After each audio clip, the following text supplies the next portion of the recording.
call Kimberly Zapata.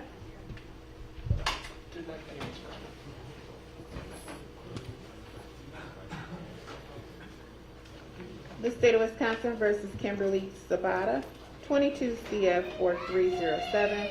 Count 1, Misconduct, Office Act, Excessive Authority. Count 2, 3, 4, Election Fraud, Absentee Ballot. This case is assigned to Judge Carvello, Branch 36. This is the initial appearance. Counsel has received a copy of the criminal complaint. No bail has been posted. Appearances, please. Matthew Westphal appears for the state. Good afternoon. Good afternoon. Abigail Bongiorno especially appears for the defendant Kimberly Zapata, and I would like to reserve all jurisdictional arguments. All right, and counsel, did you receive a copy of the criminal complaint? Yes, we did. And do you waive its reading in court today? Yes, Commissioner. And good afternoon, Ms. Zapata. Today is your initial appearance regarding the allegations in the complaint. You've been charged in count 1 with misconduct in public office, act in excess of lawful authority, counts 2, 3, and 4 with false statement to obtain vote absentee ballot. Count 1 is the felony count. If you're convicted of that offense, it is a Class I felony. You could be fined not more than $10,000 or imprisoned for not more than 3 years and 6 months or both. Counts 2, 3, and 4 are misdemeanors with the same penalty, and that would be a fine of not more than $1,000 or imprisoned for not more than 6 months or both. Do you understand those are the maximum penalties if you're convicted of any of the 4 counts? Yes. I did review the complaint. It does state probable cause. You do have a right to counsel and you are represented today. As to the felony count, you do have a right to a preliminary hearing, and we'll set that date shortly. And counsel, what's her plea as to counts 2, 3, and 4? Not guilty. And that'll be entered today as to each of the misdemeanor counts. And what is the state's recommendation as to bail? The state would be recommending a personal recognizance bond, be asking for a no contact order with Janelle Branchin and Claire Whittle-Vogue. I did submit that order to the court earlier today. We'd also be asking for a condition that Ms. Zapata not be involved in the administration of any election-related matters during the pendency of this case. All right, I missed the last part. What was no involvement in the administration of any election-related matters during the pendency of this case. All right, thank you. And counsel, as to bail? We have no issue with the personal recognizance bond in regards to no contact with Jeanette Claire. That is actually a personal friend of the defendant as well, and they do discuss things that are not work-related. I don't see why they would have no contact. All right, does the state wish to respond? Director Whittle-Vogue is a witness in this case, such that there are always concerns of potential undue influence being put by defendants on witnesses. I think it's appropriate. All right, thank you. All right, Ms. Zapata, I did review the allegations. I did note that there's no prior criminal convictions. You do appear today with counsel, so a personal recognizance bond is appropriate. So I am going to set your bail in this case at a $2,500 personal recognizance bond. That's a signature bond that you'll sign today.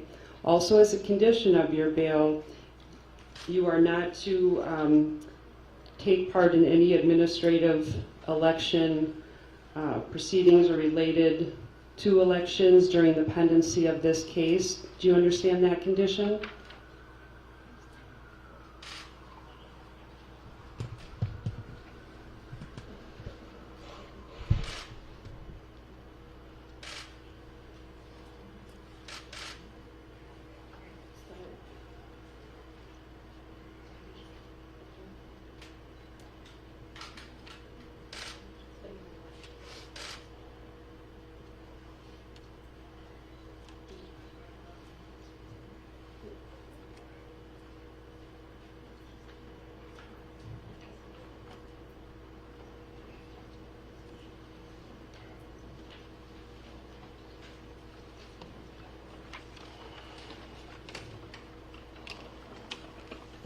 Right.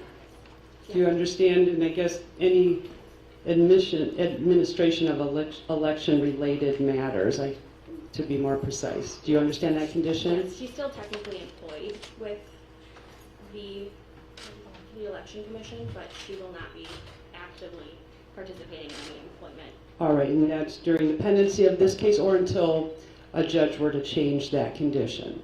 All right, I am going to sign the no contact order as it's written today, since this is your first appearance and the state's indicated that the people outlined on the no contact order are witnesses. So that is Janelle Brangen and Claire Woodall Vogue. So no contact means no contact in person by any third party, by mail, phone, or any other electronic device. And you'll get a copy of the no contact order. And then again, going forward, only the judge can modify that no contact order. Do you understand your bail, Ms. Zapata?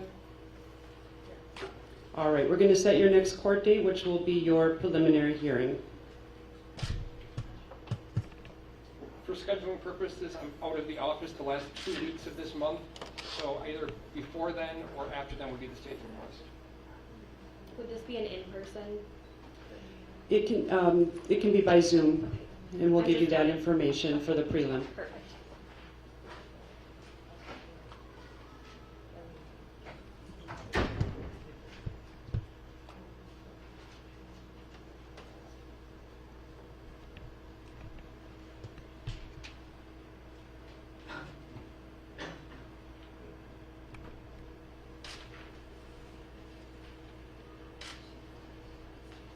December 8th, 9th, or 12th.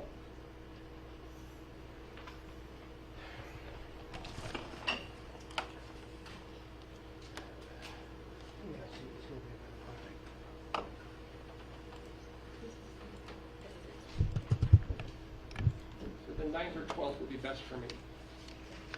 The 9th would be the best for us. Morning or afternoon? Afternoon, please.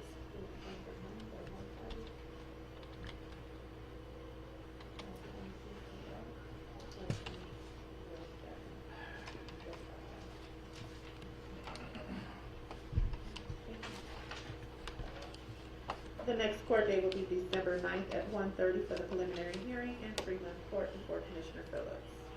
And that can be in person. Thank you very much. All right, thank you.